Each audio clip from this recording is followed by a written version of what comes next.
আজকে আমরা ম্যালেরিয়া নিয়ে আলোচনা করব।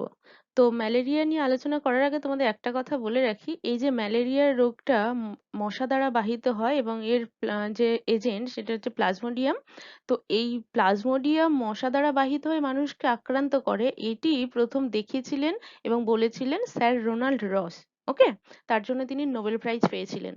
আর সবচেয়ে মজার ব্যাপার হলো স্যার রোনাল্ড রস আমাদের কলকাতার পিজি হসপিটালে বসে এইটা নিয়ে রিসার্চ করেছিলেন। ওকে, তো আজকে আমরা এই ম্যালেরিয়া নিয়ে আলোচনা করব। আচ্ছা, আমরা ম্যালেরিয়া তো পড়বো, কিন্তু ম্যালেরিয়া পড়ার আগে ম্যালেরিয়ার জন্য দায়ী যে জীবাণু তার নাম প্লাজমোডিয়াম, তার সম্বন্ধে জানা বেশি জরুরি। প্লাজমোডিয়ামের জীবনচক্র যদি আমরা ভালো করে বুঝতে পারি, তাহলে ম্যালেরিয়ার রোগ কি, কিভাবে ছড়াচ্ছে, আম, কি হচ্ছে তার জন্য সেটা আমরা ভালো বুঝতে পারবো। তো প্রথমে আমরা দেখে নিই যে প্লাজমোডিয়ামের জীবনচক্র। ম্যালেরিয়ার যে জীবাণু তার নাম প্লাজমোডিয়াম, এর চারটে প্রজাতি আছে: plasmodium vivax, plasmodium malariae, plasmodium ovale আর প্লাজমোডিয়াম ফ্যালসিপেরাম। ওকে, সেই সম্বন্ধে আমরা পরে আসছি। আগে একটা প্লাজমোডিয়ামের জীবনচক্র কিভাবে সম্পন্ন হয় সেটা আমরা দেখে নিই। দেখো, কোনো আক্রান্ত মানুষ, এই এই মানুষটা হচ্ছে আক্রান্ত, তার শরীরে প্লাজমোডিয়াম আছে, কি অবস্থায় আছে এগুলো তোমাদের এখন জানার দরকার নেই। মোটামুটি একটা আক্রান্ত মানুষ, তার শরীরে প্লাজমোডিয়াম আছে। ওকে, তো এই মানুষটাকে যখন একটা মশা কামড়াচ্ছে, মশাটা তো রক্ত নিচ্ছে, রক্তের সাথে সাথে কিছু কোষও চলে যায়, ম্যালেরিয়ার জীবাণুর কোষ। এই কোষগুলোকে বলা হয় মেল গ্যামেটোসাইট, ফিমেল গ্যামেটোসাইট। এই মেল গ্যামেটোসাইট আর ফিমেল গ্যামেটোসাইট মশার শরীরে প্রবেশ করে কি করে না, তারা শুক্রাণু তৈরি করে। এই যে শুক্রাণু তৈরি করার এটা একটা প্রসেস, এত ডিটেলে তোমার জানার দরকার নেই, আপাতত জেনে নাও যে এই পদ্ধতিতে আলটিমেটলি সে একটা শুক্রাণু তৈরি করছে। ওকে, আর এইটা একটা পরিণত ডিম্বাণু তৈরি করছে। তাহলে এই শুক্রাণু আর ডিম্বাণু মিলিত হয়ে যেটা তৈরি করলো সেটা হচ্ছে জাইগোট।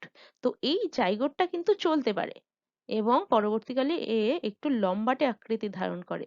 তো মশার এই বা প্লাজমোডিয়ামের এই লম্বাটে চলমান যে জাইগোট, তাকে কিন্তু বলা হয় উকাইনেট। ওকে, তাহলে কি তৈরি করলো? মেল গ্যামেটোসাইট, ফিমেল গ্যামেটোসাইট চলে গেল মশার দেহে। কোন মশা? স্ত্রী অ্যানোফিলিস মশা। ওকে, মনে থাকে যেন, স্ত্রী অ্যানোফিলিস মশার দেহে প্রবেশ করলো। পুরুষ অ্যানোফিলিস মশার দেহে কেন প্রবেশ করে না? কারণ পুরুষ অ্যানোফিলিস মশার এই প্রোবসিসটা ভোঁতা, সেই জন্য কি করে, মানুষের ত্বকে ও ছিদ্র করতে পারে না, সেই জন্য ও মানুষের রক্ত খায় না, ওরা ভেজিটেরিয়ান, ওরা গাছের রস খায়। ওকে, তাহলে ফিমেলরা কি করলো? তারা মানুষের রক্ত পান করতে পারে। মানুষ যদি কোনো আক্রান্ত মানুষের রক্ত পান করে, তাহলে মেল গ্যামেটোসাইট, ফিমেল গ্যামেটোসাইট মশার দেহে ঢুকলো। মশার শরীরে সেটা কি তৈরি করলো? ডিম্বাণু আর শুক্রাণু, যারা কি তৈরি করছে? মিলিত হয়ে জাইগোট গঠন করছে। যে জাইগোটটা লম্বাটে বা ওভাল আকৃতির এবং চলমান, তাকে আমরা বলছি উকাইনেট। ওকে, তো এই উকাইনেটটা পরবর্তীকালে মশার লালা লালা গ্রন্থির এন্ডোথেলিয়াল লেয়ারের মধ্যে ঢুকে যাচ্ছে, দেখতে পাচ্ছ? আচ্ছা, এই যে লম্বাটে হওয়ার একটা সুবিধে কি, এই রকম ভাবে ও ঢুকতে সুবিধে হয় ওর। ঠিক আছে, তো ঢুকে গিয়ে সেখানে কি করছে, একটা জিনিস গঠন করছে, তার নাম হচ্ছে উসিস্ট। সেখানে মাল্টি নিউক্লিয়ার ডিভিশন দ্বারা কি তৈরি করলো? উসিস্ট তৈরি করলো। এই উসিস্ট পরবর্তীকালে অনেক স্পোরোজোয়েট সহ স্পোরোসিস্ট গঠন করে। এইগুলো সব স্পোরোজোয়েট। তো অনেক স্পোরোজোয়েট সহ স্পোরোসিস্ট গঠন করছে। তো এই অপরিণত স্পোরোজোয়েট গুলো পরবর্তীকালে পরিণত হয়ে এসে জমা থাকে মশার লালা গ্রন্থিতে। এইখানে মশার লালা গ্রন্থি খুব বাজে এঁকেছি, তোমরা একটুখানি বুঝে নিও। এই যে মশার লালা গ্রন্থি, এইখানটাতে ওরা থাকে। যখন এই মশাটা আবার কোনো সুস্থ মানুষকে কামড়ায়, ওকে, তখন কি করে, তার শরীর থেকে রক্ত নেয় আর তাকে কিছু স্পোরোজয়েট দিয়ে দেয়। ওকে, তাহলে মশার দেহ থেকে মানুষের দেহে কোন দশা যায়? স্পোরোজয়েট। ওকে, তো এই আমরা এটাও বলতে পারি যে মানুষের দেহে সংক্রমণকারী দশা হচ্ছে স্পোরোজয়েট, মনে থাকে যেন। ওকে, তাহলে কি হলো, মশার শরীর থেকে চলে এলো মানুষের রক্তে। এই মানুষের রক্ত থেকে ও সরাসরি চলে যায় আমাদের যকৃতের প্যারেনকাইমাল কোষে। তো আমাদের যকৃতের মধ্যে যখন প্যারেনকাইমাল কোষে ওটা প্রবেশ করে, দেখো এই ছুঁচালো আকৃতির জন্য এই কোষে ঢুকতে ওদের সুবিধে হয়। ঠিক আছে, মেমব্রেন ভেদ করে ঢুকতে সুবিধা হয়। তো যখন প্যারেনকাইমাল সেলের মধ্যে প্রবেশ করলো, সে কি করে না প্যারেনকাইমাল সেলের মধ্যে একটা বিশেষ সংগঠন তৈরি করে মাল্টি নিউক্লিয়ার ডিভিশন দ্বারা বা বহু নিউক্লিয় বিভাজন দ্বারা।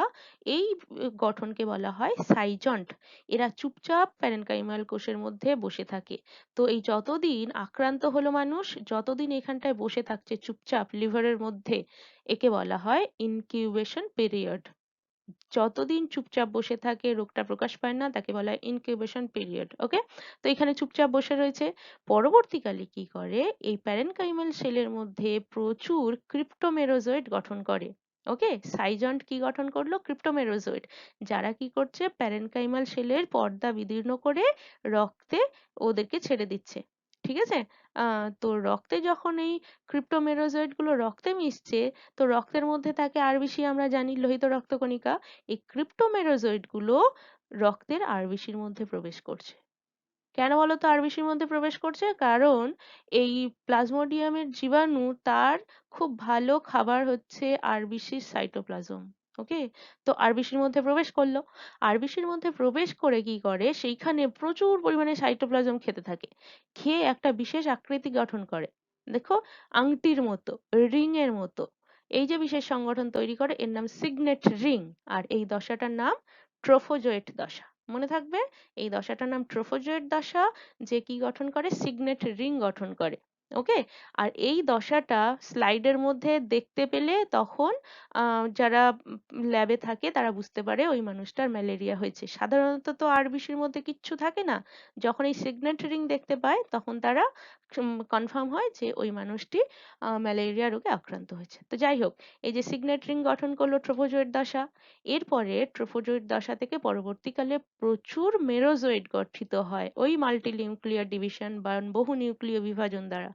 এই যে জিনিসগুলো গঠিত হয়েছে গোল গোল, এদেরকে বলা হয় মেরোজয়েড। তো একটা আরবিসির মধ্যে প্রচুর পরিমাণে মেরোজয়েড গঠিত হয়। পরবর্তীকালে কি হয় জানো তো, এই আরবিসির দেয়াল এদেরকে আর ধরে রাখতে পারে না, এদের সংখ্যা এতটাই বেড়ে যায়। তখন কি হয়, এই আরবিসির দেয়াল ফাটিয়ে বিদীর্ণ করে এই মেরোজয়েড গুলো বাইরে বেরিয়ে যায়। বাইরে মানে কি, রক্তের মধ্যে মিশে যায়। তো যখন এই মেরোজয়েড গুলো লোহিত রক্তকণিকা থেকে লোহিত রক্তকণিকাকে ফাটিয়ে রক্তে মিশছে, এই মেরোজয়েডের যে টক্সিক মেটেরিয়াল, বিষ বিষ, সেইগুলো কি হয় রক্তে মিশছে। তখন আমাদের দেহের যে অ্যান্টিবডি আছে তারা কি করে, এদের বিরুদ্ধে একটা প্রতিরোধ ব্যবস্থা গড়ে তোলার চেষ্টা করে। তো সেটা এত দ্রুত হয়, তার জন্য আমাদের বডির টেম্পারেচার হঠাৎ করে বেড়ে যায়। ওকে, তো সেই জন্য হচ্ছে আমাদের প্রচুর জ্বর আসে, এবং সেই খবরটা আমাদের নার্ভাস সিস্টেম দ্রুত কানেক্ট করাবার জন্য কি হয়, আমাদের পেশি বা মাসেল প্রচুর দ্রুত সংকোচন প্রসারণ করে, সেই জন্য কি হয়, কাঁপুনি দিয়ে জ্বর আসে। ওকে, তো কি হচ্ছে দেখো, মেরোজয়েড গুলো বেরোলো, এইখান থেকে প্রচুর মেরোজয়েড বেরোলো আরবিসি বিদীর্ণ করে। তো যখন এই আরবিসি গুলো বের হচ্ছে, দেখো এই সরি মেরোজয়েড বের হচ্ছে, এই মেরোজয়েডের মধ্যে আমি দুটো রং ব্যবহার করেছি। এইগুলো সাধারণ মেরোজয়েট, এই দুটো স্পেশাল মেরোজয়েট। এরা পরবর্তীকালে পরিবর্তিত হয়ে গ্যামেটোসাইট গঠন করে। ওকে, তাহলে এই যে মেরোজয়েট গুলো বার হচ্ছে, এর মধ্যে কিছু মেরোজয়েট আছে, কিছু গ্যামেটোসাইট আছে। তো মেরোজয়েট যদি অন্য কোনো মশা পান করে কিচ্ছু হবে না, কিন্তু গ্যামেটোসাইট যদি ওর শরীরে চলে যায়, তাহলে কিন্তু আবার এই দশাটা কমপ্লিট করবে এবং আরো একটা মানুষকে আক্রান্ত করতে পারবে। একটা কেন, অনেক মানুষকে আক্রান্ত করতে পারবে। ওকে, তো তাহলে আমরা কি দেখলাম প্লাজমোডিয়ামের লাইফ সাইকেল। আবার শুরু থেকে একবার বলে দিচ্ছি, কোনো সুস্থ মশা বা সুস্থ স্ত্রী অ্যানোফিলিস মশা কোনো আক্রান্ত ব্যক্তিকে কামড়ালো, তার রক্ত নিচ্ছে, তার সাথে সাথে তার মেল ও ফিমেল গ্যামেটোসাইট মশার দেহে ঢুকছে। সেইটা কি করছে, মেল গ্যামেটোসাইট তৈরি করছে শুক্রাণু, ফিমেল গ্যামেটোসাইট তৈরি করছে ডিম্বাণু। শুক্রাণু আর ডিম্বাণু মিলে তৈরি করলো জাইগোট, যে জাইগোটটা চলমান, একে বলা হচ্ছে উকাইনেট। এই জাইগোট গিয়ে মশার এন্ডোথেলিয়াল লেয়ারের মধ্যে ঢুকে পড়ছে, সেইখানে সে উসিস্ট গঠন করছে। উসিস্ট থেকে তৈরি হচ্ছে স্পোরোসিস্ট। স্পোরোসিস্টের মধ্যে থাকে প্রচুর স্পোরোজয়েট, যারা পরিণত হয়ে এসে থাকছে কোথায়? মশার লালাগ্রন্থিতে। যখন মশা আরেকটি সুস্থ মানুষকে কামড়াচ্ছে, তার শরীর থেকে রক্ত নিচ্ছে আর তাকে দিয়ে দিচ্ছে স্পোরোজয়েট। স্পোরোজয়েট গুলো পরবর্তীকালে মানুষের দেহে চলে যাচ্ছে লিভার কোষ বা প্যারেনকাইমাল সেলে। সেইখানে স্পোরোজয়েট গুলো তৈরি করছে সাইজন্ট। সাইজন্ট পরবর্তীকালে তৈরি করছে ক্রিপ্টোমেরোজয়েট। ক্রিপ্টোমেরোজয়েট গুলো প্যারেনকাইমাল যকৃতের প্যারেনকাইমাল সেল বিদীর্ণ করে রক্তে মিশছে। রক্ত থেকে তারা আরবিসিকে আক্রান্ত করছে। আরবিসিকে আক্রান্ত করে তারা তৈরি করছে ট্রোফোজোয়েট এবং সিগনেট রিং। ওকে, ট্রোফোজোয়েট দশায় সিগনেট রিং গঠন করছে। পরবর্তীকালে ট্রোফোজোয়েট দশা থেকে মাল্টিনিউক্লিয়ার ডিভিশন করে পুনরায় প্রচুর মেরোজয়েট গঠিত হয়। যেই মেরোজয়েট গুলো এতটাই বেড়ে যায় যে আরবিসি ওদেরকে ধরে রাখতে পারে না, এত টক্সিক মেটেরিয়াল ভেতরে ভর্তি হয়ে যায়, তখন কি করে আরবিসির দেয়াল বিদীর্ণ করে মেমব্রেন বিদীর্ণ করে মেরোজয়েট গুলো রক্তে মিশে যায়। তো এই যে রক্তে মিশছে, এদের মধ্যে মেরোজয়েট থাকে, গ্যামেটোসাইটও থাকে। তো এই গ্যামেটোসাইট যদি মশা পান করতে না পারে তাহলে কিন্তু এগুলো আর অন্য কিছু কাজ করে না, কিন্তু যদি মশা নেয় আবার এই চক্রটা পুনরায় হয়। আর কি করছে না, এই মেরোজয়েট গুলো পুনরায় আরবিসিকে নতুন আরবিসিকে আক্রান্ত করে এই চক্রটা সম্পন্ন করতে পারে। ওকে, আবার কিছু মেরোজয়েট এখান থেকে সোজা চলে যায় লিভারের যকৃৎ বা যকৃৎ কোষে, যকৃতের প্যারেনকাইমাল কোষে, সেখানে গিয়ে তারা আবার এই চক্রটা সম্পন্ন করতে পারে। ওকে, তো এইভাবে প্লাজমোডিয়ামের জীবনচক্র সম্পন্ন হয়। ফাইন, এটা তোমরা ভালো করে বোঝার চেষ্টা করো। যদি তোমাদের কোথাও কোনো অসুবিধা হয় আমি আবার বুঝিয়ে দেবো। ওকে, তো দেখো এইখানটায় আমরা কি পড়লাম না, মশা আক্রান্ত ব্যক্তির রক্ত পান করছে, স্ত্রী পুং ও স্ত্রী গ্যামেটোসাইট মশার দেহে প্রবেশ করছে, তারপরে কি হচ্ছে, চলমান জাইগোট উকাইনেট গঠিত হয়, যা পরে উসিস্ট ও স্পোরোসিস্ট গঠন করে, যা পরে স্পোরোজয়েট তৈরি করছে। স্পোরোজয়েট পরিণত হয়ে লালা গ্রন্থিতে অবস্থান করছে। ওই মশা যখন সুস্থ মানুষকে কামড়াচ্ছে, স্পোরোজয়েট তার শরীরে সংক্রমণ ঘটাচ্ছে।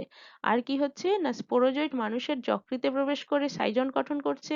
সাইজন পরবর্তীকালে ক্রিপ্টোমেরোজয়েট তৈরি করছে। ক্রিপ্টোমেরোজয়েট থেকে যকৃৎ থেকে নির্গত হয়ে আরবিসি আক্রমণ করছে। আরবিসিতে ট্রোফোজয়েট পরে মেরোজয়েট গঠন করছে। আরবিসি বিদীর্ণ করে মেরোজয়েট বেরিয়ে রক্তে মিশছে। পুনরায় নতুন মশা যদি রক্ত পান করে তাহলে তার দেহের জীবাণুটা ঢুকে যাচ্ছে। এইভাবে প্লাজমোডিয়ামের জীবনচক্র সম্পন্ন হয়। ওকে, দেখো আমরা তো প্লাজমোডিয়াম পড়লাম, তো প্লাজমোডিয়ামের একটা লাইফ সাইকেলের একটা পার্ট মানুষের দেহে সম্পন্ন হচ্ছে। তো মানুষের দেহে যে পার্টটা সম্পন্ন হচ্ছে তখন মানুষের কিছু অসুস্থতা দেখা যায়। তো এই প্লাজমোডিয়ামের জীবাণু যখন মানুষের শরীরে প্রবেশ করছে তার জন্য মানুষের কিছু অস্বাভাবিকতা আসছে, সেটাইকেই আমরা বলছি ম্যালেরিয়া। ওকে, তো এর জন্য 4 প্রকার প্লাজমোডিয়ামের প্রজাতি দায়ী। একটা হচ্ছে plasmodium vivax, plasmodium falciparum, plasmodium malariae, plasmodium ovale. Okay, তো দেখো এই কতক্ষণ পর পর এরা জ্বর আসে না, 48 ঘন্টা, 48 ঘন্টা, 72 ঘন্টা আর 48 ঘন্টা। এই 48 ঘন্টা পর পর জ্বর আসার মানে হচ্ছে একটা আরবিসি বিদীর্ণ করার পর পুনরায় আর একটা আরবিসি বিদীর্ণ করতে এদের 48 ঘন্টা টাইম লাগে, এদের সেটা লাগে 72 ঘন্টা। ওকে, আচ্ছা এবারে দেখো এদের ভেক্টর। ভেক্টর মানে কি না, যার দ্বারা এরা রোগটা মানুষের দেহে নিয়ে আসে, সেটাকে আমরা পড়েছি লাইফ সাইকেল পড়তে গিয়ে স্ত্রী অ্যানোফিলিস মশা। ওকে, তো এখানে না আমরা আরেকটা জিনিস পড়ে নেবো, কেরিয়ার আর ভেক্টর কি জিনিস। কেরিয়ার ভেক্টর বললাম যে স্ত্রী অ্যানোফিলিস মশা হচ্ছে ভেক্টর। এর শরীরের মধ্যে না যখন কোনো বাহকের মধ্যে কোনো জীবাণুর জীবনচক্রের কিছুটা দশা সম্পন্ন হবে তখন তাকে বলবো ভেক্টর। আর যখন কোনো জীবাণু যখন বাহকের দেহে কোনো রকম লাইফ সাইকেলের দশা সম্পন্ন হবে না, জাস্ট ও ক্যারি করে জীবাণুটাকে অন্যের শরীরে ছড়াবে, তখন তাকে আমরা বলবো কেরিয়ার। ওকে, যেরকম মাছি হচ্ছে কেরিয়ার আর মশা হলো ভেক্টর। নেক্সট দেখো ইনকিউবেশন পিরিয়ড। ইনকিউবেশন পিরিয়ড কি না, যখন প্লাজমোডিয়াম মানুষের দেহে ঢুকছে সেইখান থেকে শুরু করে কতক্ষণে তার রোগের সিমটমটা দেখা দিচ্ছে সেটাকে আমরা বলি ইনকিউবেশন পিরিয়ড।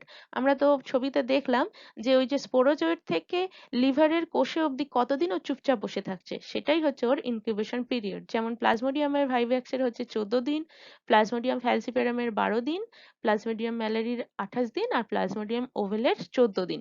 ওকে, এবারে দেখো রোগের বিস্তার। রোগের বিস্তার কি না, আমরা যে লাইফ সাইকেলটা পড়লাম ওই লাইফ সাইকেলের কয়েকটা দশা যারা কি রোগটাকে ছড়াতে সাহায্য করছে।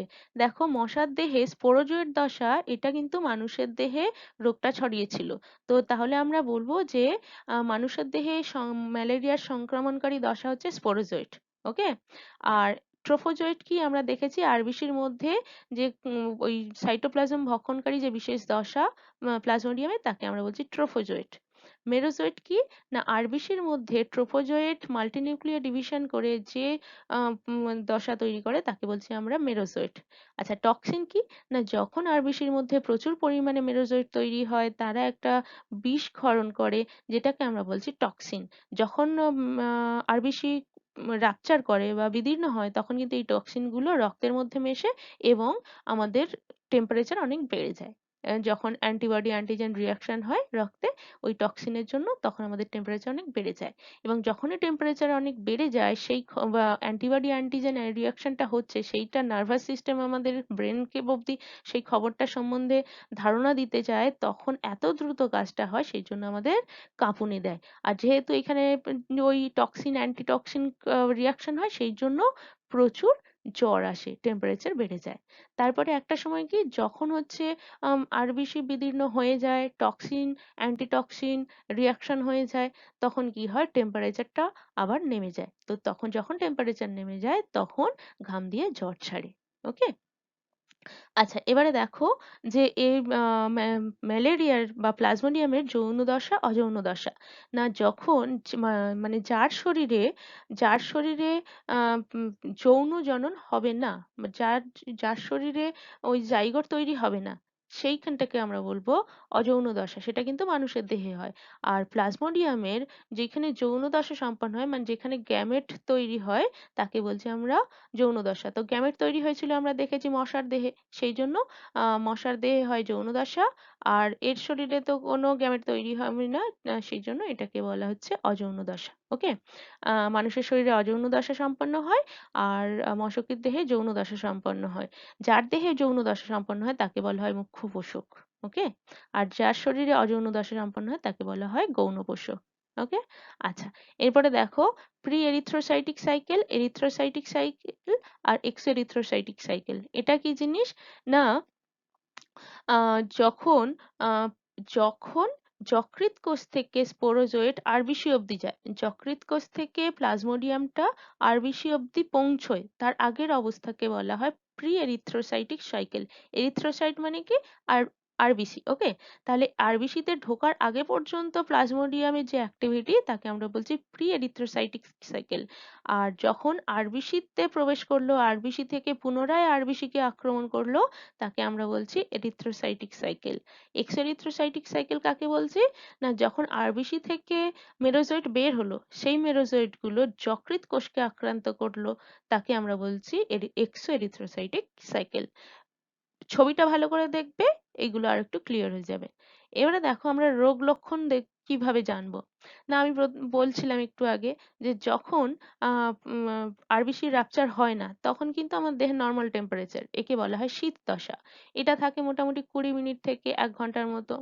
উত্তাপ দশা, যখন ওই যে আরবিসি রাপচার করে প্রচুর টেম্পারেচার তৈরি হয় টক্সিন অ্যান্টিটক্সিন রিয়াকশনের জন্য, তো সেটাকে বলছি উত্তাপ দশা। এটা 2 থেকে 4 ঘন্টা স্থায়ী হয়। তারপরে কি হয়, যখন আরবিসি রাপচার করে গেল এবং হচ্ছে টক্সিন অ্যান্টিটক্সিন রিয়াকশন হয়ে গেল, তখন কি হয় ওই টেম্পারেচারটাকে রিলিজ করে। তো টেম্পারেচারটাকে রিলিজ করে কিভাবে, ঘাম আকারে। তো একে বলা হয় ঘর্মদশা। এটা মোটামুটি 2 থেকে 3 ঘন্টা স্থায়ী হয়। ওকে। এরপরে কি হয় যখন ঘাম দশা হয়ে যায় আবার মানুষটা নর্মাল অবস্থায় আসে, তখন হচ্ছে বডির মধ্যে কিন্তু আরবিসি তার সাইকেলটা আবার আহ, উম, শুরু করতে শুরু করে। ওকে। এবারে দেখো আমরা কিভাবে এই ম্যালেরিয়াকে দমন করতে পারি। 3 ভাবে আমরা ম্যালেরিয়াকে দমন করতে পারি: আক্রান্ত রোগীর চিকিৎসা করে, আক্রমণ প্রতিরোধ করে, আর জীবাণুর বাহক বিনাশ করে। আক্রান্ত রোগীর চিকিৎসা কি না, যারা অলরেডি আক্রান্ত তাদেরকে আমরা চিকিৎসা করাবো। কিভাবে চিকিৎসা করাবো না, তাদের কিছু ওষুধ খাওয়ানো যেতে পারে। ম্যালেরিয়ার সবচেয়ে ভালো ওষুধ হচ্ছে কুইনাইন। আমরা জানি ছোট ক্লাসে পড়েছিলাম, ম্যালেরিয়ার ওষুধ তাদেরকে কুইনাইন খাওয়াতে হবে। যে অঞ্চলে ম্যালেরিয়া হচ্ছে সেখানের অন্যান্য লোককেও কুইনাইন খাইয়ে রাখতে হবে। তাহলে কিন্তু তার শরীরে ম্যালেরিয়া অতটা এফেক্ট ফেলতে পারবে না। ওকে? আর কি করতে পারি? না আমরা আম আক্রমণ প্রতিরোধ করতে পারি। আক্রমণ প্রতিরোধ আমরা কিভাবে করতে পারি?